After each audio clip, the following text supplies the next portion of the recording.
gente, homem abençoado pelo Senhor. Vamos orar. Senhor, nosso Deus, nosso Pai, queremos te louvar e te agradecer pelo aquilo que o Senhor já está fazendo em nossas vidas, pela tua palavra, Deus, pela tua graça, pela tua misericórdia. Meu Deus, nós queremos, meu Pai, colocar em tuas mãos a vida do teu servo. Meu Deus, que veio, meu Pai, trazer a tua palavra. Deus, continua usando o teu filho, continua sustentando, meu Pai, a vida dele, meu Pai, da sua casa, da sua família. Fortalece, meu Deus, os teus filhos, meu Deus.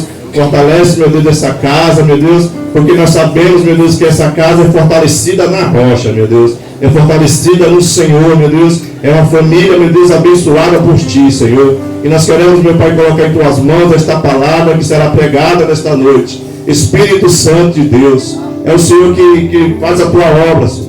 É o Senhor, meu Deus, que restaura nossas vidas. É o Senhor, meu Deus, que dá a revelação da tua palavra, meu Deus. É o Senhor, meu Deus, que aquebranta, Deus, o nosso coração, meu Deus.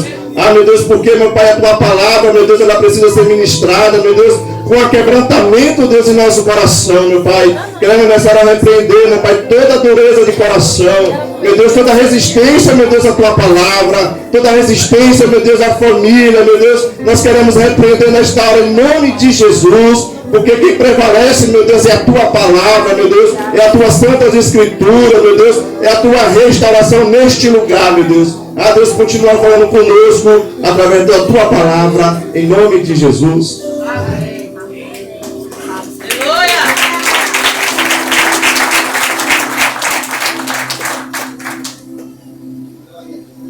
Aleluia, Deus. Graça e paz, amada igreja do Senhor. Amém. É uma honra poder estar aqui. É a segunda vez que eu ministro nessa igreja. Não foi lá naquele outro tempo e essa é a segunda vez aqui. Fico maravilhado de ver que as sementes germinaram. Glória a Deus. As sementes germinaram. E o jardim de Deus está florido. Glória a Deus. Glória a Deus. Que o Espírito Santo abençoe a tua vida nessa noite de maneira poderosa. A pastora Marilene fez uma pergunta forte aqui nesse lugar nessa noite. Quem é o teu Deus? Você já parou para pensar nessa pergunta? Não se deixe levar pela emoção para dar uma resposta. Não. Salmo 18, versículo 2. O meu Deus, o Senhor é a minha rocha, a minha cidadela, o meu libertador, o meu Deus, o meu rochedo, em quem me refugio, o meu escudo, a força da minha salvação, o meu baluarte. Esse é o meu Deus. Ele é todo-poderoso. Ele é o único e verdadeiro Deus a quem servimos. Glória seja dada ao Senhor. Faça uso da sua Bíblia, queridos. E ainda continua no livro dos Salmos. Salmo de número 127. Forte, poderoso é o Senhor. Glória seja dada ao Senhor. Tu não perde nenhuma batalha, Jesus. Perguntei ao bispo que hora que termina aqui, né? Quem me conhece aqui, já congregou comigo. Obreiro Diego ali, Sueli, Marileide. Meia-noite está pouco para a gente terminar aqui.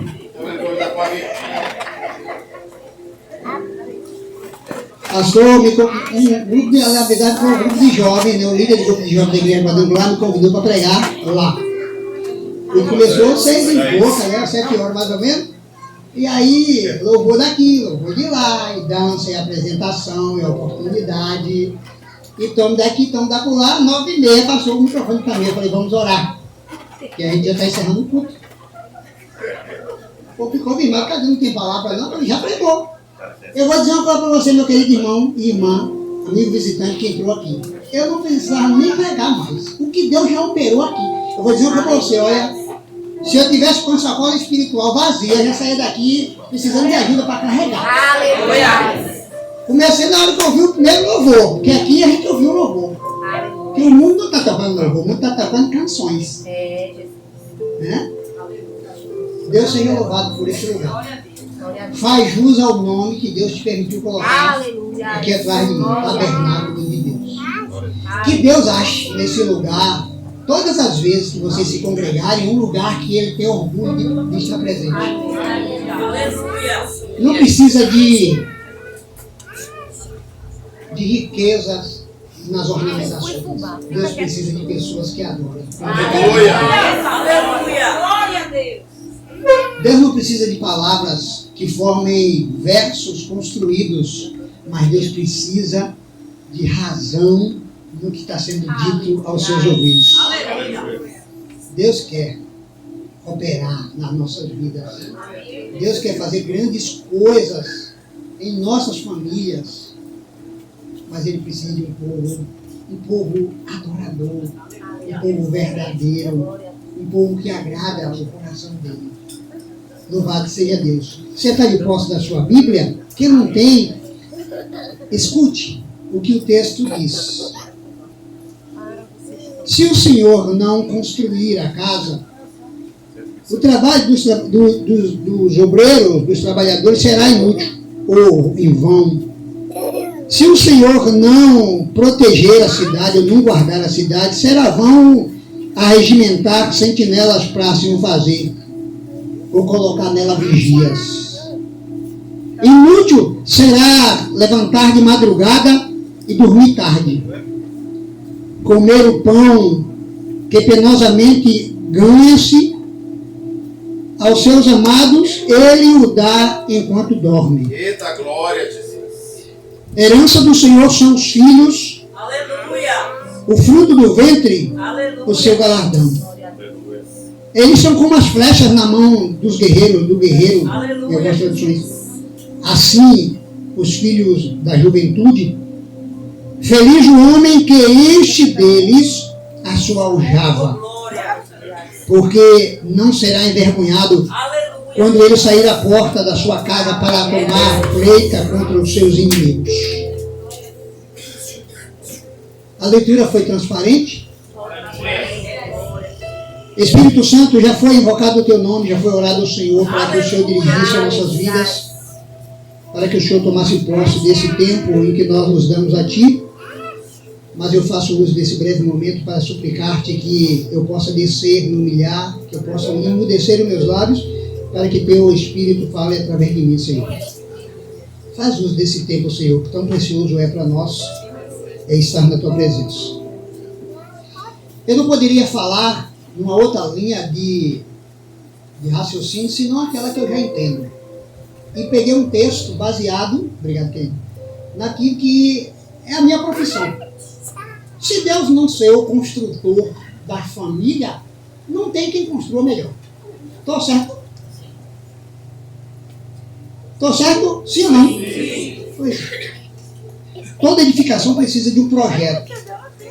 Ou a gente vai colocando os tijolos aleatoriamente. E todo projeto requer um planejamento. Não é? Primeiro a gente senta para planejar as coisas direitinho. O fim desse roteiro do construtivo, né, resulta em uma edificação sólida e duradoura. É a realização do sonho de todo mundo ter uma casa. Além de permitir trabalhabilidade segura durante a execução, se não pode esquecer-se de alcançar a beleza da construção, né? É o fim dela, né? É o resultado, é a recompensa visível de todo o projeto executado. Tudo que é projetado por Deus é firme e duradouro. E com a sua supervisão permanente continuará existindo firme e para sempre. Eu vou fazer uma pergunta. Seus projetos carregam estas características? Quando falamos de projetos, falamos de sonhos, expectativas, resultados, não é? Um dos maiores empreendimentos executados por Deus, a gente falou aqui nos louvores, né? E já falou-se aqui durante a noite, inclusive, é o dia de culto da... Então, um dos maiores projetos de Deus, ou executados por Deus, foi a família. E esse teve um planejamento minucioso, pois nada poderia sair errado. Já imaginou? Se Deus falha na construção da família, se Deus desvia a atenção na hora de executar o plano de edificação da família, já pensou se Deus não tivesse a qualificação exata para desenvolver esse projeto? Imagine aí. Certo dia, eu não sei se foi a Marileide que me perguntou, aí vamos complicar tudo, mas tu tem coragem de dar tua barriga para qualquer médico abrir? Não. Porque exige confiança. Quem é o médico? Quanto tempo tem de formação? Quem foram as pessoas que ele já verou? Porque é perigoso você dar sua barriga para qualquer um abrir. Então, imagine se Deus não fosse minucioso, aquele arquiteto, sabe, perfeccionista, para começar um projeto tão sólido. Não teve geração, não teve guerra, não teve dilúvio, não teve terremoto, não teve vulcão, não teve nada. De milênios a milênios, o projeto de Deus está de pé. Não é? Não se extingue, não se acaba. Podem tentar fazer de tudo, colocar um tijolo diferente na construção, mas ela vai ficar de pé. Não estão colocando tijolo diferente nessa construção aí, mas ainda está de pé. O arquiteto é muito bem qualificado. Nosso maior desejo é que tudo o que possuímos ou ainda vamos possuir nunca se acabe ou estrague. Queremos que dure por muito tempo. Porém, para que isso seja possível, será preciso ter muito cuidado com o uso. Está pronto, está terminado, mas tem que ter cuidado na hora de usar. Você já percebeu que por mais nova e perfeita que seja a edificação, comprei minha casa nova. Recebi, está tudo limpo, porcelanato daqui, pintura dali, pintura todo, sabe, móveis planejados daqui e da lá. Mas daqui a pouco solta a maçaneta. O piso arranhou porque caiu um objeto pontiagudo em cima. A pintura pareceu uma mancha. A gordura na cozinha pegou no armário. Você percebe? Isso é o quê? Uso. Cuidado com o uso. A família é da mesma maneira. Quando a gente não dá importância às coisas preciosas, elas se desgastam, se desfazem, se quebram com facilidade. Eu fico olhando, tem pessoas que compram das 200, 300 mil no veículo. Põe pedra dentro para carregar. Eu não entendo. Porque não comprou uma carroça e puxou. Já tem outras que preservam com uma minuciosidade que nem uma mosca seca. Não dou carona para ninguém não, para não sentar dentro. Ou não. Para não trazer terra dentro. Exatamente. Eu estava falando até com minha esposa. 2 mulheres em casa que limpam a casa tão perfeitamente. Cuida da casa impecável. Mas o carro estava na garagem cheio de terra. Do pé do povo. Mas voltando sério aqui. Cuidado com o uso. Com a devida manutenção. Será preciso também fazer muito investimento durante todo o processo. Você tem investido nesses seus projetos? Você tem investido na sua família? Olha o que diz o texto de 1 Timóteo capítulo 5, versículo 8. Deixa eu pegar aqui meu celular, que eu coloquei os textos aqui. Mas diz assim, olha, se alguém não tem cuidado dos seus, completa aí, pastor. Como? Pois é, né? Pecou. E é pior do que o incrédulo. Deixa eu ver se eu acho aqui os textos que eu coloquei aqui.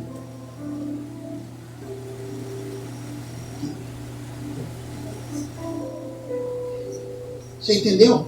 É preciso ter cuidado. Inúmeras pessoas queriam ter muito uma família que lhes desse orgulho, para quando elas falassem da família, marejassem os seus olhos de orgulho. Você tem orgulho de falar da sua família onde você vai? Você tem prazer de falar da sua família aonde você anda? Você já parou para imaginar quantas pessoas queriam ter esse privilégio, né? de tecer comentários sobre a sua família. Tem quantos pais aí, né, pastor? Que dizem, ai, meu filho é formado em advocacia, ó, ele é médico, ele tem não sei quantos diplomas e tal, sabe?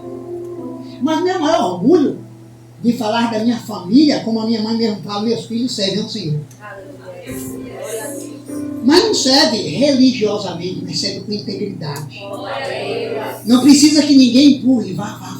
Não, eles têm liberdade de ir, porque sabem as escolhas que fizeram. Deus se agrada de famílias assim. A gente tem orgulho de dizer isso para as pessoas aí fora, como é a nossa família. A gente canta, né? Lá em casa eu posso ser realmente como sou, quem sou. Lá tem as mágoas, mas o perdão está presente. É a família, né? É a família. Eu vou falar só sobre 2 pontos, rapidinho, para a gente não ficar tão extenso e ir lá para 1h da manhã, mas a gente termina aqui já. Família é um conglomerado de pessoas cheias de interrogações e exclamações na cabeça. É um mundo, né? Cada cabeça é um mundo. Entender pessoas é complicado, né? À toa que existem ciências para trabalhar com isso, né? Mas eu vou perguntar, como o tema que a Marilene me passou, né? Famílias firmadas na rocha, mas uma família firmada na rocha, ela precisa ser uma família saudável. Quais são os principais fundamentos para ter uma família saudável? O que eu preciso fazer? Cada pessoa tem suas particularidades, como eu falei, né? E muitas das vezes as famílias entram em atrito porque cada uma querem tomar uma direção, um rumo diferente e não querem viver a unidade de propósito. A gente sabe que um dia, né, as famílias elas se dissolvem realmente. É natural. Primeiro começa de uma pessoa, dessa pessoa se une com outra, dessa outra pessoa gera filhos, os filhos crescem, os filhos formam as suas famílias novamente e é o processo da gestação de Deus, né? Para formar a família. Mas existem sim fundamentos que são necessários para que isso permaneça firme. Para que a família permaneça firme, unida, saudável e crescente, ela precisa realmente de fundamentos sólidos. Né? Mesmo que cada pessoa tenha suas particularidades, cada pessoa tenha os seus temperamentos, os seus pensamentos próprios, elas constituem a família. Mesmo com as suas particularidades, elas constituem a família. Né? E esta deve ter um fundamento sólido, uma razão para existir e continuar existindo. O apóstolo Paulo, na carta que ele escreve aos Coríntios, 1 Coríntios capítulo 3, versículo 10, do 13 ao... Deixa eu ver aqui, meu Deus, do 10 ao 13. Ele diz assim: segundo a graça que me foi dada, pus eu, como sábio arquiteto, o fundamento, e outro edifica sobre ele, mas veja cada um como edifica sobre ele, porque ninguém pode pôr outro fundamento além do que já está posto, o qual é Jesus Cristo. E se alguém sobre este fundamento formar um edifício de ouro, de prata, pedras preciosas, madeira, feno ou palha, a obra de cada um se manifestará. Na verdade, o dia a trará às vistas, ou a declarará, porque pelo fogo será descoberta, e o fogo provará qual seja a obra de cada um. Paulo disse, olha, para que permaneça firme, ela precisa estar sobre um fundamento. E ele diz, eu, como sabe arquiteto, pus o fundamento e outro edificou sobre ele. Mas cada um cuide como constrói sobre esse fundamento, pois o fundamento é Cristo, Jesus. Aleluia. Entendeu, queridos? Eu digo para você uma coisa, Aquele que intenta formar uma família precisa buscar conselho naquele que formou a família. Quem é? Deus. Porque se o homem pode até intentar, quando as pessoas se jogam na construção de uma família e logo elas percebem que não é aquilo, se frustram. Você sabe o que acontece? Porque elas constroem na sua mente, né, o seu projeto. E elas constroem o seu projeto. Elas não colocam Deus na supervisão, na construção, na edificação da sua família. Uma família debaixo da graça, debaixo das asas, protegida, ela precisa ser colocada nas mãos de um arquiteto competente. Para que esse projeto seja bem desenvolvido e ele seja duradouro, permanente, sólido e saudável. Sua família é assim? Amém? Hã? Não foi assim que Deus criou a família? O homem já existia, porém estava só. Aí Deus disse o quê? Lá em Gênesis capítulo 2, verso 18.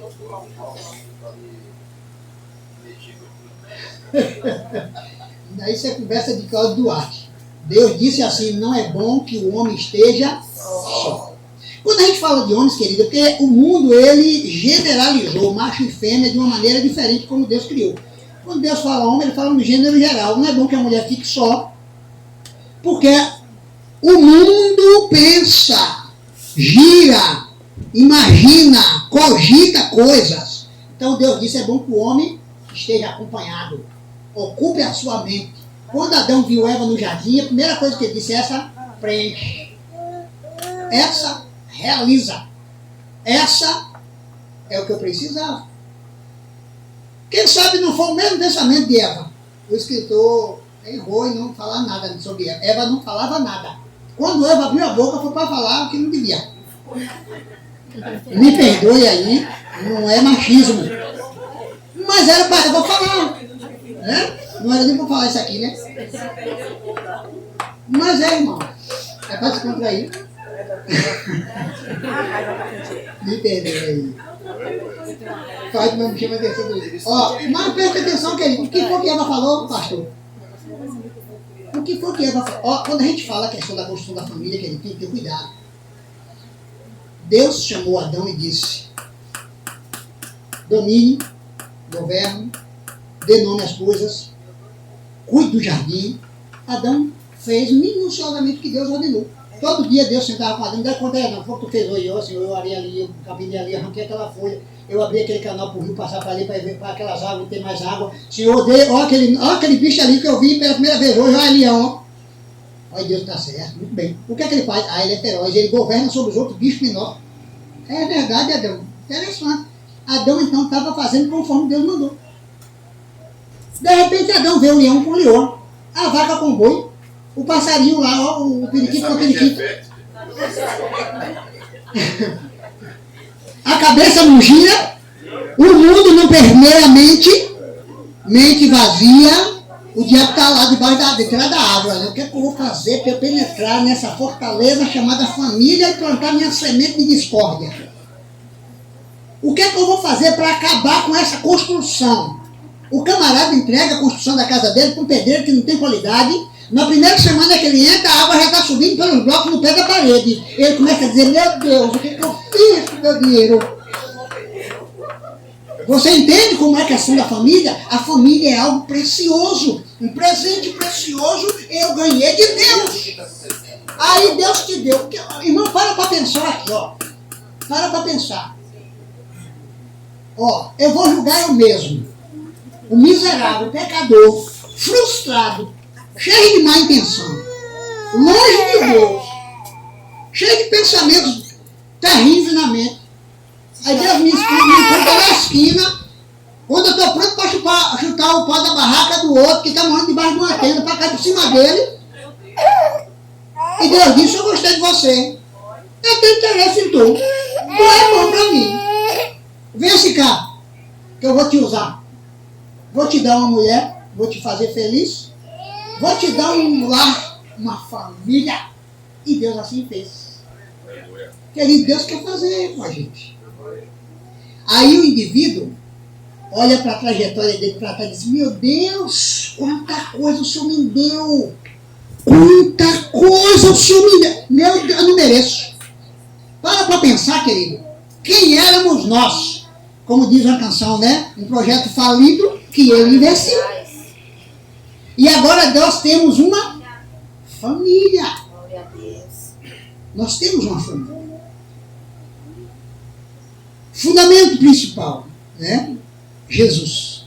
Sem ele, pode até conseguir viver o formato de família. Porém, né? Como escreveu Salomão em Eclesiastes capítulo 4, 12, sem a terceira dobra, pode ter certeza que está arriscado quebrar qualquer hora. Não é isso que está escrito lá em Eclesiastes capítulo 4, 12? Se não tiver Cristo, a cola que une, o terceiro cordão para resistir, pode ter certeza que mais cedo ou mais tarde, tu está feia, tu está com a barba branca. Ó, tu está barrigudo. E começam os juízos. E começam as críticas. Você é burro, não passou na prova da faculdade, a OAB você não conseguiu vencer. E começam apontamentos, as discussões. Querido, o diabo estava atrás da árvore, você tem que arrumar uma maneira de jogar uma areia nessa engrenagem. E foi assim que tentou se destruir a família. Ainda bem que o arquiteto dessa família inicial não foi um pedreiro roto, foi Deus. Aleluia. Glória a Deus. Porque se fosse, a casa caía. Adão gritava, não quero mais você, porque você veio borrar minha vida. Eu estava feliz, eu estava aqui, eu no meio do devaneio, andando para lá e para cá no jardim, eu comia, bebia e não precisava suar. E agora eu tenho que lutar para comer o pão. Mas Adão fez o quê, querido? Depois que Deus disse, Adão, tu errou, tu deu lugar ao diabo, mas tu vai continuar tendo família. Porque eu tenho um projeto e esse projeto foi eu que fiz. Aleluia. Nem o diabo pode destruir a família. Glória a Deus. Você entendeu?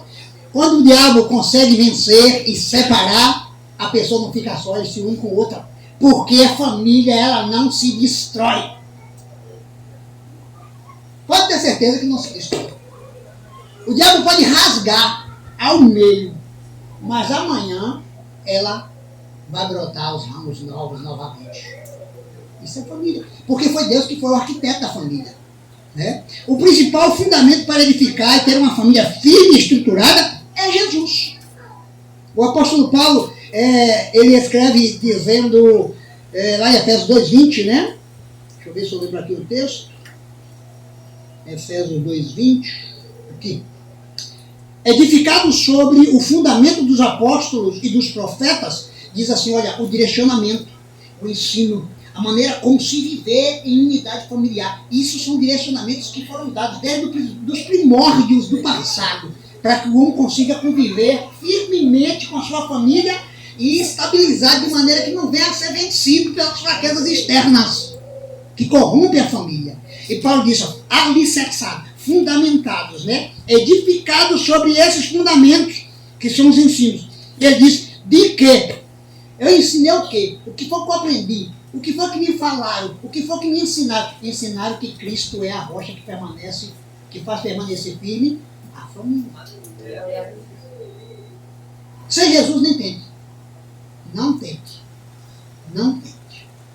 Paulo vai dizer assim, olha, não há consenso entre trevas e luz, nem o justo e o Belial, né? Ou seja, olha, se Cristo não faz parte da nossa unidade, então, ó, não tem beleza, não tem dinheiro, não tem lugar bonito. Se Cristo não está junto, pode ter certeza que vai ter crise. Vai ter crise. Lá em casa, né, quando as mágoas têm razão, como é a música que diz? Prevalece. Então, quando a família tem Cristo no meio, se o bispo falar assim, que eu não discuto lá porque Flávio deixou o leite derramar no fogão, eu estou mentindo. Porque ela diz, vai limpar, corre que eu estou atrasado para sair para o médico e tu tem que limpar o fogão. Evelyn já saiu de casa para ir para a escola. É assim, mãe. Estou dizendo, quase que até que eu moro lá para ver.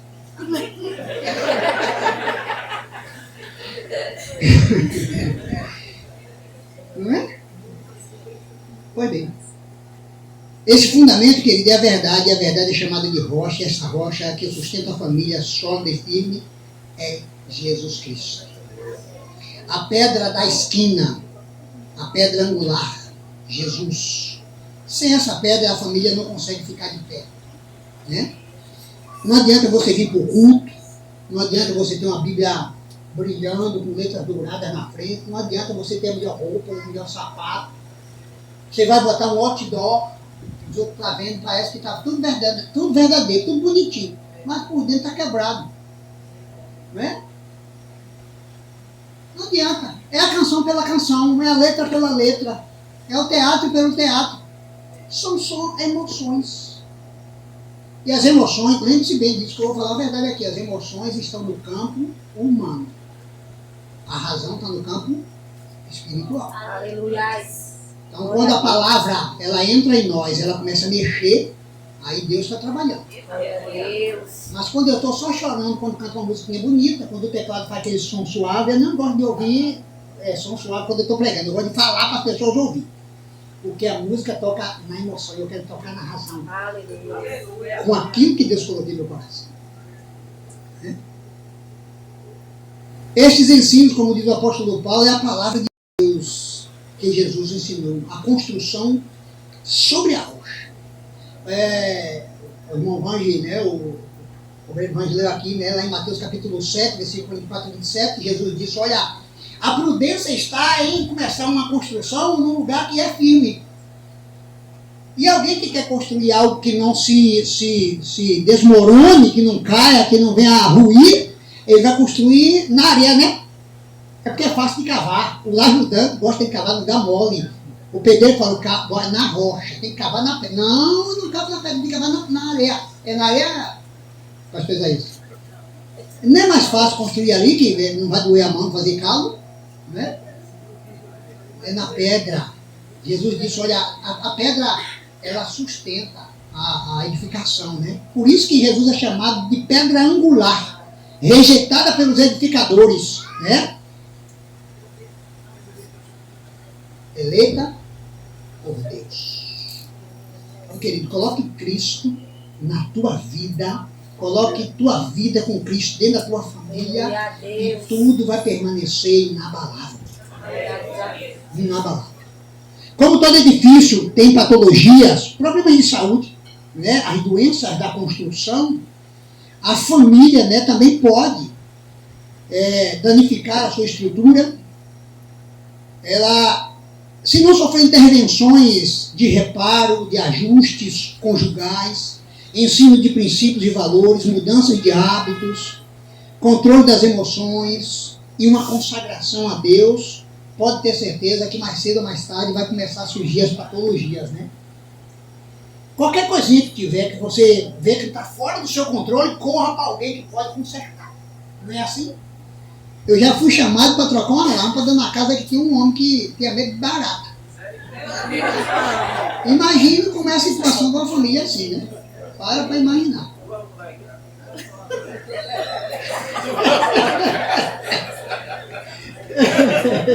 Oi, irmão. É complicado. Mas olha, irmão, pastor, imagine aí. Deus chega no final do dia, tá lá a Eva olhando para a frigideira e o ovo do lado. Ô, Adão, que bicho é esse? Como é que vai com isso aí? Adão disse, eu nunca vi isso não. Vamos esperar Deus chegar para ver o que é isso. Aí Deus fala, que dilema é esse aí? Não acontece. Quem vai trocar a lâmpada? Quem vai pintar a casa? Quem vai investir na reforma?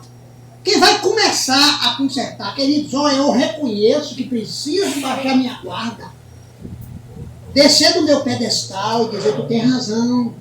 Não é que tu estava certo? Mas rapaz, como eu sou burro, viu? Tu falou tanto que eu não dei ouvido. Olha minha cara quebrada. É assim que a família precisa de conserto, de reparos, sabe? E esses reparos é justamente isso, descer do pedestal de arrogância. É aqueles ajustes entre marido e mulher, ó, que vão se ajustando, ó. Eu costumo dizer que a família, no início, é como duas peças geométricas Porque tentando se encaixar uma na outra, né? Um quadrado e um retângulo.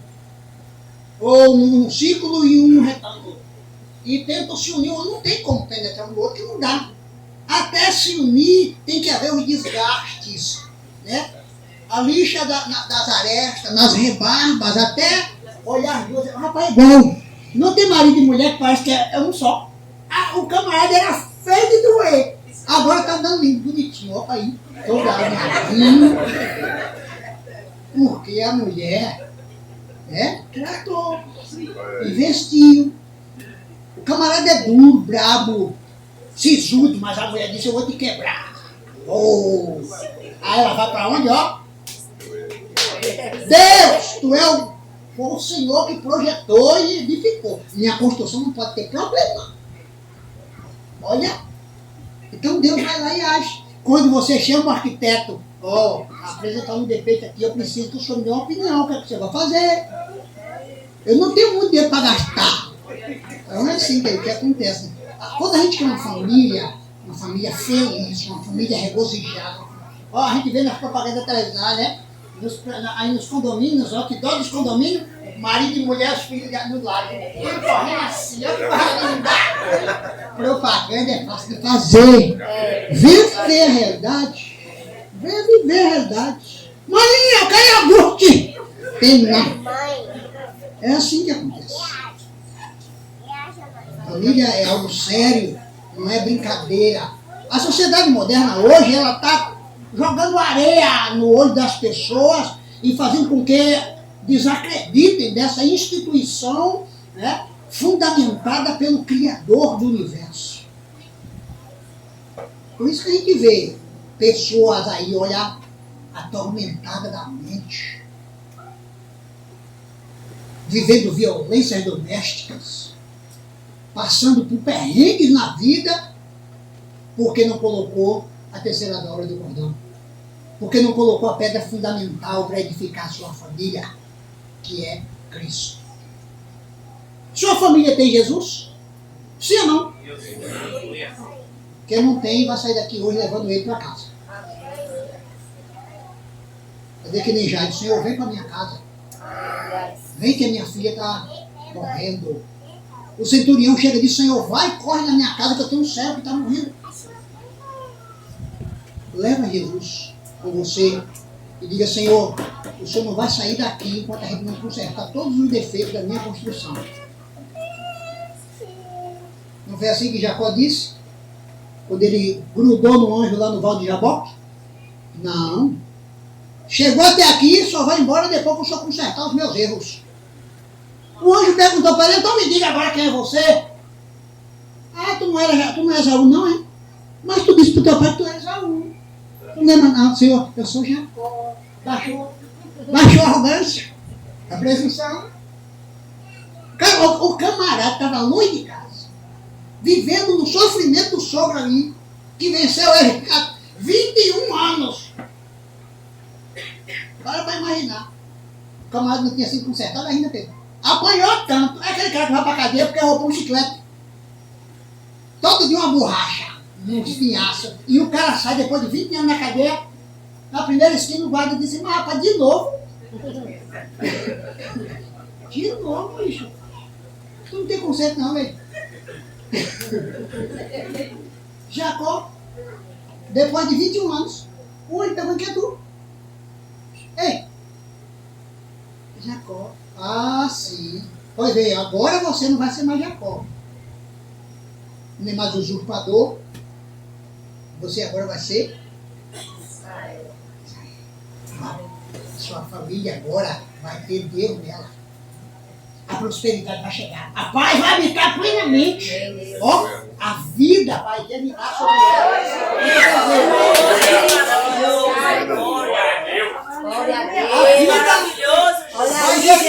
ela. A vida vai germinar nela. Deus é tremendo. A gente tem consertos a ser feito, reparos. Quem é que não pinta a casa de vez em quando aqui? Quer dizer que sua casa está lá desde quando você casou, nunca foi uma mão de tinta, não? Nem nós, a gente põe uma mão de tinta nova todo mês, um cabelo cortado, né, uma barba arestada, não é isso? para a nossa casa. A nossa família precisa disso. Quando o marido se cuida, porque ele quer estar viril, bonito para a esposa, para andar na mão dela lá e dizer, sou o macho alfa, essa é minha baroa. Tá? Então ele tem que andar bonito, tá na academia, tá, né? Tá o ex-protein lá na prateleira, entendeu? Tem que estar lá, filho, cuidando direitinho para quando ele sair na rua, o povo dizer assim, aquele é marido de Dona Fulana. Não é assim, Provérbio 31:10, lá a seguir. Quando o cara sai na rua, quem era? A Bíblia fala lá, que a mãe de Lemuel diz assim, olha, ela fazia, ela ia, ela dava ordem, ela forrava a casa, ela dava assim nos mercadores. Oh, e cadê o cara? Quando ele ia na rua, não precisava dizer, não, o povo dizia, é ele! Ó, já vai o marido de Dona Maria, olha lá ele, ó. Por quê? Porque ele carregava as características de uma família que tinha Deus. Quando Deus está na família, aonde você vai, a glória de Deus vai atrás. Sabe? O brilho da presença do Espírito Santo está em você. Ó. Você entra no mercado, o povo da barra diz, senhor, vai levar o que hoje, senhor Fulano? Fui vender um veículo, lembra daquela capsulada vermelha? Camarada de lá de Laje, produtor de cacau, ele nem sabia. Ele disse assim, não, eu sou conhecido lá, o povo me conhece, o senhor pode vir aqui. Eu fiquei com medo. Chamei um cara marrom, meu vizinho lá, falei, vamos comigo lá entregar o carro. Eu tenho medo disso só. Chegamos lá, aí o cara disse, o banco está fechado ainda, mas eu vou dar um jeito aqui. Peraí, vamos lá no banco. A fila estava dando na esquina para o povo entrar, isso era umas 7 horas, viu? 7 para 8 horas, o banco abria 10, né? Aí fomos passando aqui, entrando naquele depósito, lá no depósito de cacau, né? Aí ele estava falando de tal, tu tem 40 mil para me dar aí? Estou precisando agora, mais tarde eu te pago aí. Rapaz, o homem foi correndo no caixa lá e disse, rapaz, não tem isso tudo não, mas eu vou dizer o que eu posso te dar. Eu falei, o homem é bravo. Você sabe o que acontece? Isso é respeito. É uma pessoa de palavra. Alguém que tem bigode, homem. Alguém que veste calça comprida. É aquele camarada que tem respeito onde vai. Nós não estamos vivendo numa sociedade que os homens virou o quê? 2 mulheres, né? Por favor, homem. Ui, que barata! Olha aí! Você entendeu a questão? O camarada tinha tanto respeito da cidade que ele chegou lá e bateu no cantinho da porta do banco. Aí o vigia gritou, entra, sou fulano de tal. Ó, a fila estava enorme, filho. As pessoas estavam esperando o banco abrir. E o cara bateu no cantinho do vidro, o guarda-bavinho gritou, entra, seu fulano de tal. Ele falou, preciso que você faça uma transferência aí para esse rapaz aqui. O banco não estava funcionando ainda. Quando terminamos de fazer a transferência, ele falou, daqui a pouco vai entrar, era TED, né? Não era como o Pix Cash. Pá, entrou. Não, era TED. Transferência eletrônica digital. Então esperamos. Falei, vamos aqui. Aonde? No cartório, para a gente fazer logo a transferência do documento agora.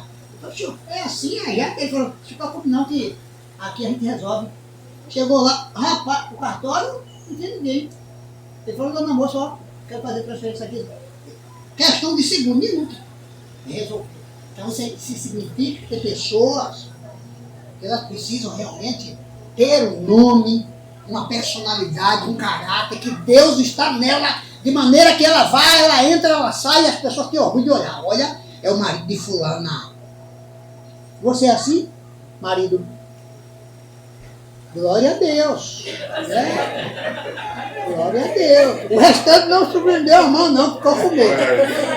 Quem é que é mais importante lá quando entra no lugar? Você ou a sua esposa?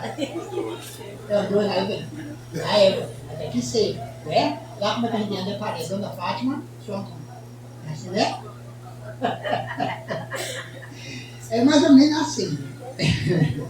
Querido, é sério, né? É sério. Precisamos consagrar a nossa família nas mãos de Deus e entregar o projeto da nossa vida nas mãos de Deus, na mão de quem sabe executar realmente. Família é algo muito sério, não é brincadeira. A gente tem um adversário que ele luta para destruir a família, luta para destruir os nossos filhos, os nossos sonhos, os nossos projetos. E se a gente não colocar a nossa vida, a nossa família na mão de Deus, pode ter certeza que mais cedo ou mais tarde ela pode desmoronar. Né? Pode desmoronar. Paulo escrevendo a Timóteo, em sua segunda carta, né? ele fala sobre isso. Deixa eu ver o que ele diz aqui. Em 2 Timóteo, capítulo 2, versículo 19, ele diz assim, olha, todavia o fundamento de Deus fica firme, tendo este selo. O Senhor conhece os que são seus, e qualquer que profere o nome de Cristo deve se apartar da iniquidade. Tome cuidado, né? Tome cuidado onde você vai, o que você vê, o que você fala, como você se coloca na sociedade, seus negócios como são feitos. Você pertence a um núcleo. E um erro seu, um passo em vão, põe em risco toda a sua construção. Né? Como vai a sua construção? Ela vai bem? A construção é a nossa família. Como é que ela vai? Como é que ela está? Hã? Eu vou fazer uma outra pergunta para a gente encerrar aqui, vou ser bem breve. Qual o nível de investimento que você tem empreendido nesse projeto que a gente tem, que é a família, a sua família? Qual o nível de investimento? Lucas capítulo 14, versículo 28, diz assim, ó, pois qual de vós, querendo edificar uma torre, não se assenta primeiro a fazer as contas dos gastos, para ver se tem com que a terminar? Qual o nível de investimento? Quanto é que eu tenho investido na minha família? O que a gente chama de investimento aqui, pastor? Oração, ensino da palavra, conduzir para a presença de Deus, governar bem a casa. Eu lembro bem que Paulo diz assim, escolha um homem prudente para assumir a responsabilidade de dirigir e guiar o povo. Já imaginou se o pastor fosse alguém que não tivesse controle aqui, fosse uma pessoa toda desorganizada, alguém que não sabe nem mexer na palavra, lê Salmo e diz que está lendo Apocalipse? Imagine para onde é que a igreja ia. Daqui a pouco ele diz assim, olha, Jesus disse que a gente precisa ser açúcar, né? Não é Salmo, não. Já imaginou? Qual o nível de investimento que a gente tem feito na nossa vida? Tem pessoas que investem em todas as coisas, né? Investe lá na academia para ficar mais forte, investe no carro para ficar com som potente, né? Investe na construção da casa, lá nas paredes e tal, pro outro. Mas naquilo que é valioso, ele não investe. Ele não dá nenhum arranhão de investimento. Ele não aplica nenhum esforço. Quando se rasga o espírito da carne, o que é que a gente leva? Diga aí. Dizem que quando Alexandre o Grande morreu, ele disse assim, olha, eu quero que deixe minhas mãos por lá de fora do caixão. Dizem aí os historiadores aí, alguns relatos aí, né? E ele disse que, eu não sei se fala, né, que mandou espalhar a riqueza dele pelo caminho. Para provar que não estava levando nada para onde ele ia. Para onde a gente vai levar as coisas? O único lugar que a gente vai levar, querido, é aquilo que a gente viveu. Inclusive a Bíblia diz que a gente vai ser julgado pelas coisas que a gente fez por meio do corpo. Eu não sei porque a gente não investe na nossa alma. É a boa oratória da palavra e o conhecimento da verdade que faz com que as pessoas acreditem no que você fala. O médico pode ter MBA em medicina, mas se ele não tiver uma palavra científica que faça com que o paciente compreenda o que ele falou, eu não confio não. Botei um profissional esses dias para poder fazer uma avaliação de um pequeno serviço. Eu, ele e a cliente. O camarada tem 200 anos de pedreiro. Lá da época que Noé pediu um camarada para bater um prego lá numa tábua que estava sobrando na arca. E o camarada ficou cheio de dúvida para executar um serviço que ele já faz. Rapaz, eu falei assim, infelizmente você não tem para ver isso. Isso acontece. Então a gente precisa realmente investir nos investimentos para que a nossa família, nossa construção seja firme e duradoura, viva a plenitude da presença de Deus. É justamente isso, é investir. Investir no conhecimento da palavra de Deus, investir na adoração, na reverência. Em casa também. Não, lá a gente assiste o que quiser, a gente fala o que quer, não é assim que acontece. Lembra que a primeira pergunta, eu falei, a mais importante e pesada que foi feita aqui, pela pastora Marlene, foi: quem é Deus? quem é Deus. Né? A gente pensa que Deus é um qualquer. Talvez alguns pensem, né? Que Deus é qualquer pessoa, é um amiguinho da vida de infância, que eu posso. Não é assim. Só para você entender, como é que você tem certeza que Deus está te ouvindo?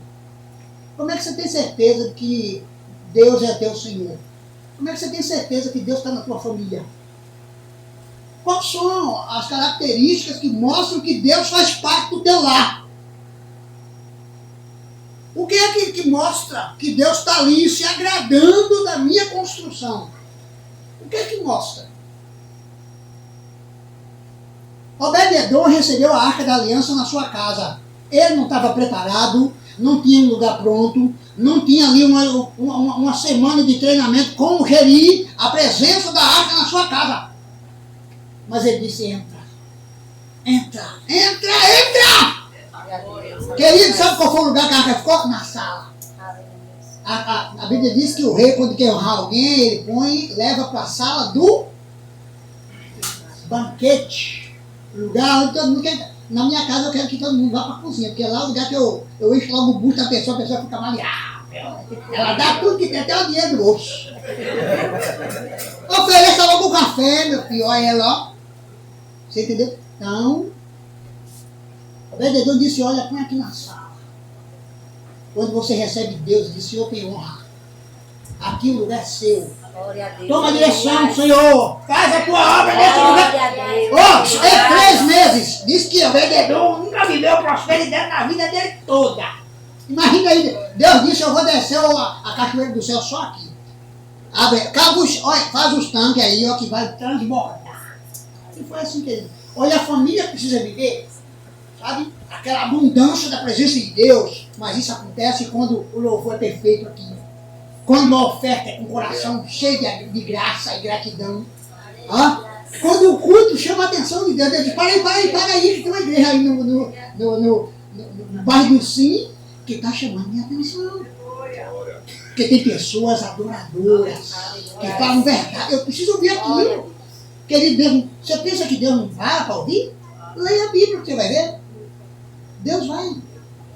Deus vai na tua casa, Deus visita a tua família. Até o pessoal já escreveu muito aí, né? Deus visita, Deus vai lá, Deus vai no teu casamento, Deus vê teus filhos na escola. E diz, não faça isso não, viu? Sua mãe, seu pai é crente. E ele, ó, murcha. Na mesma hora o Espírito Santo fala com você, teu filho está fazendo um erro. Corre lá. Não revela? Revela. Eu tinha um irmão vivo. E quando o diabo era ousado, o diabo dizia assim, vou matar teu filho agora, falava para minha mãe, vou matar agora. A mãe falava, ó, não. Chegava toda arranhada, com a voz quebrada, mais viva. Você lembra, Mário? Teve um dia que eu estava deitado no trabalho, meio-dia, depois do almoço, e eu ouvi a voz de um outro irmão, me chamando. Eu disse, não é ele. Senhor, bota a tua mão ligeira em cima, porque o diabo está tentando entregar. Bateu a moto no carro, na Maria Quitéria, não teve um arranhão. Você entende a questão, querido? Mas isso é quando você tem, ó, uma intimidade com Deus que pega a família. Quando você chama Deus para dizer assim, Deus, eu quero que o Senhor faça parte da minha construção. Eu quero que o Senhor habite na minha casa plenamente, não é pela metade. Eu quero o Senhor completamente aqui. E a honra desse lugar é teu. Tu olha na hora do almoço e diz, Senhor, consagra meu pão. Tu faz a tua feira, tu botar no armário e diz, Senhor, abençoa. Repreende a maldição que o labrador falou lá na roça. Na descarga do caminhão, o Senhor repreenda. E Deus repreende, querido. Abençoa meu pão. Faz prosperar. A feira tá 1 mês e meio, era por mês. Porque Deus abençoa. Isso é uma família firmada na rocha. O investimento depende do nível de confiança naquele que edifica a família. Jeremias 17, versículo 7 e 8, né? Diz assim, bendito o homem que confia no Senhor e cuja confiança é o Senhor, porque será como árvore plantada junto às águas, que estende as suas raízes para o ribeiro e não receia, não tem medo, não se amedronta quando vem o sol do verão, o calor, mas as suas folhas ficam verdes e no ano de sequidão não se preocupa nem deixa de dar o seu fruto. Ou seja, não importa as consequências, os momentos difíceis, ele vai dizer, eu tenho Deus. Eu estou tranquilo, porque Deus está comigo. Aleluia. Quantas foram as vezes, Fátima aqui, testemunha, minha esposa esteve aqui, eu saía de manhã cedo com minha bolsinha no fundo da moto e dizia assim, vou buscar dinheiro para a gente comer. E meio dia eu estava em casa com minha feirinha para comer. Glória a Deus. Deus honra, querido. Deus honra. Mas quando a gente põe a nossa plena confiança em Deus. O texto de Jeremias diz, olha, é como uma árvore plantada perto do rio, eu quero ver secar. Como é que seca se a água está junto? Se ela tem água perto e o sol não consegue murchar as suas folhas, chega o tempo de dar fruta, ela tem os nutrientes que ela precisa para isso, então ela vai germinar. Né? Confiança é o primeiro investimento. É confiar em Deus. Confiar plenamente no Senhor. Quanto estamos dispostos a pagar para mantê-la de maneira homogênea, indivisível, unida neste propósito? Quanto é que estamos dispostos a investir nisso? Ou nós confiamos plenamente em Deus, ou esta seja, né, ou seja, na verdade, em pouco tempo, a construção pode ruir, se não colocarmos a nossa confiança em Deus. Tem um texto que diz lá em Provérbios 16:3, que diz assim, ó, confia ao Senhor as tuas obras, os teus planos, né? Os teus pensamentos serão confirmados, terão resultados. Quando você lança diante daquele que pode resolver as coisas, que pode gerir, administrar, dá resultado ou não dá? Dá resultado. Por que o investidor ele confia no gerente do banco que apontou um investimento de lucro para ele? Mesmo que pareça de alto risco, mas ele confiou no cara que tem o tino, né? Que tem a. Sabe onde os nós se apertam, aí o cara leva lucro. Né? Então, confiança. Precisamos. Lança sobre ele as tuas preocupações, confia nele plenamente. Né? Davi, ele diz lá no Salmo 37, versículo 3 ao 5, diz assim, olha, você precisa confiar no Senhor, ó, confia no Senhor e continua fazendo bem. Mesmo que as coisas pareçam difíceis, que tentem contra você para você fazer alguma coisa contrária, dar um passo errado, e isso acontece.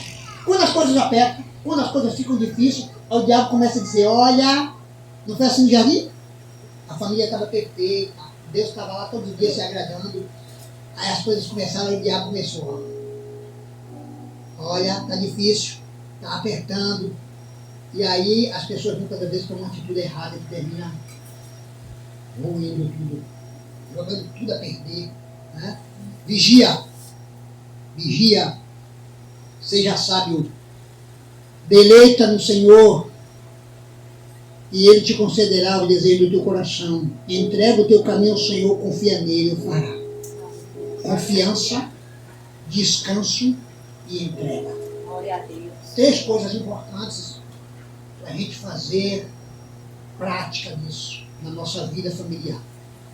Para encerrar, queridos, o texto que eu li no início.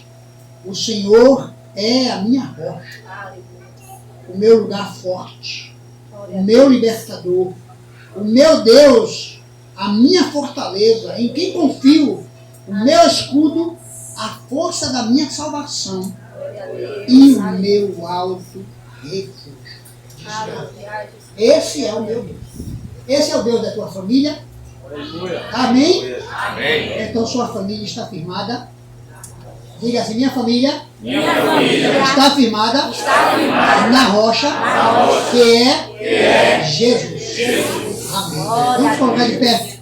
Louvado seja o nome.